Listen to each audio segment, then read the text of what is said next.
the stage of finding the hilarious Myles Morrison. There we go, Calgary Yuck Yucks. I'm excited to be here, kind of. This is stand-up comedy is the only emotion people pay money to see, and then they get mad if they don't experience it, right? They're like, this better be funny. Paid $10. Nobody does that for anything else. No one's showing up at funerals like, this better be sad.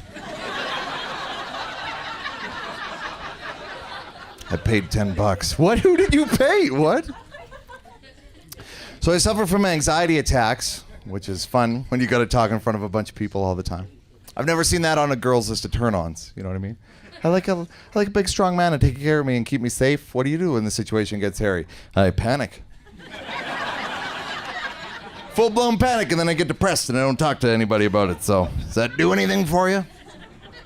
Take pills for it. You want one?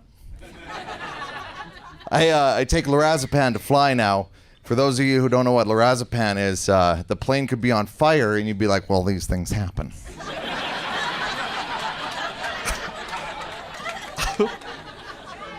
Oh, I used to be a terrible flyer, and any time that the plane would hit turbulence, you know, like a cloud or something soft, oh my God, I'd grip the seat like that was gonna help, right? And I'd, like, if we smashed on a mountain, everybody's on fire, like, you guys would have died, but I had a good grip.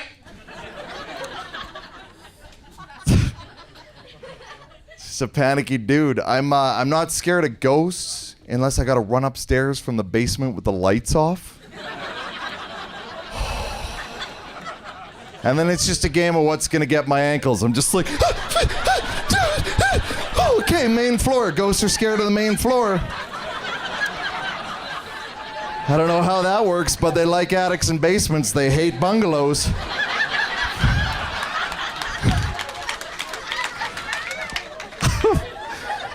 Oh, that's why I laugh when my dog gets scared and hides under the bed. I'm like, you idiot, that's where monsters live. And then I hear a noise and I'm like, move over.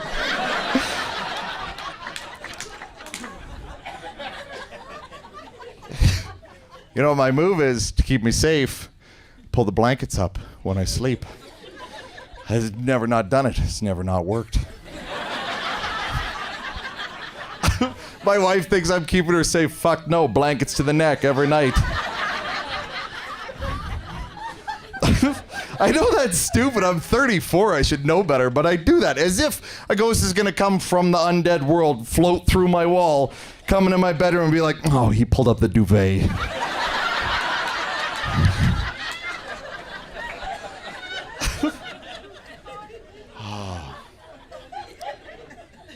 So we live in a crazy world right now. There are so many hurricanes this year. And at Lawson Heights Mall in Saskatoon, where I'm from, they have a hurricane simulator, which seems a little inappropriate right now. But it was $2, so I was like, well, I'll give it a whirl. I put in my toonie and it just tossed my hair around a little bit. I don't know what those people in Katrina were bitching about, but it just got windier. It's not a big deal.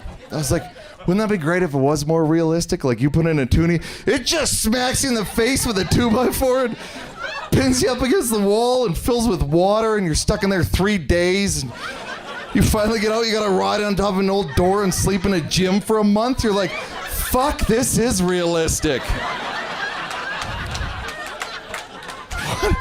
What a horrible toy for the mall.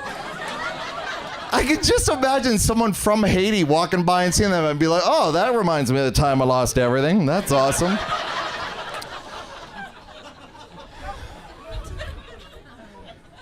So, I try and be a good person. I was raised Roman Catholic, and I always liked that they served wine in church. I just thought that was kind of, listen, this is just going to be a little bit easier to believe if once you get a little booze in you. So.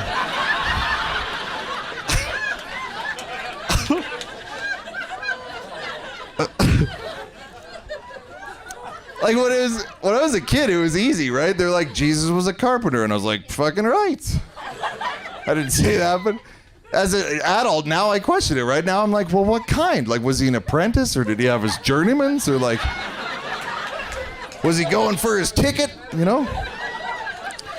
I'm sure he gave free estimates. He seems like that kind of a guy, right? But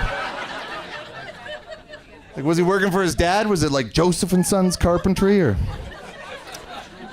And what a time to be a carpenter. It seemed like most things were made of stone. Like, was he getting laid off in the winter? You know? Like, no wonder he fasted for 40 days and 40 nights. He was on Pogey. That's not a big deal.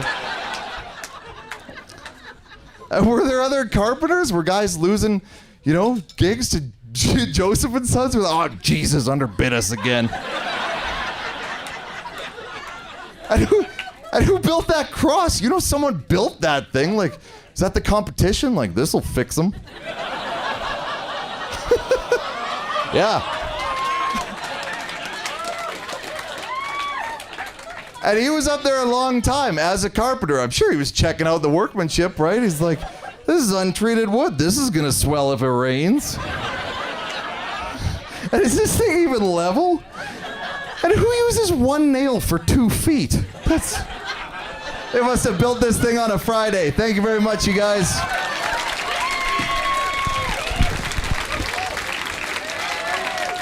Myles Morrison, ladies and gentlemen. Keep it going for Myles.